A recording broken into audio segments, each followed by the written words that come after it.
Эхний зогсоол Fui.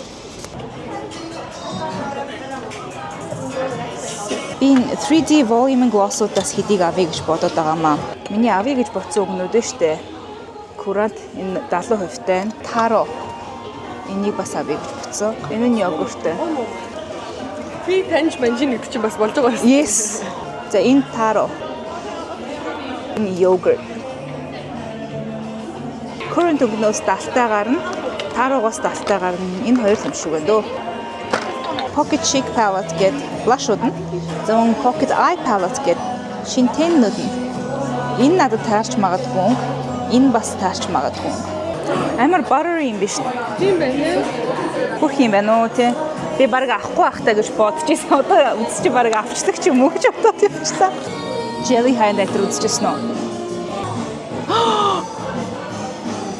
Try it.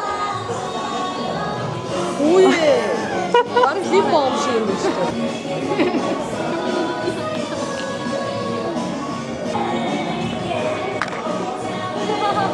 Би юу н авна гэсэн юмнуудыг ингэж жагсаалтыг гаргацсан байхгүй юу? Энэ Lip and Cheek Glowy Jelly Pot-оос юу н 5 өнгийг нь туршна гэж үзэж бүгдийг нь бол арайч авна гэж бодоогүй юм байна. Гэхдээ за надад хамгийн тохирч магадгүй гэж бодсон энэ Sour Gummy. Дахиад нэг нь компот гонг байгаа. Манай дөө True Summer ахгүй юу? True Summer-т хамгийн зөв хөнгө нь энэ юм бэлээ. Sweets гэдэг JP03 гэдэг хөнгө. Дүү даана. За одоо бага.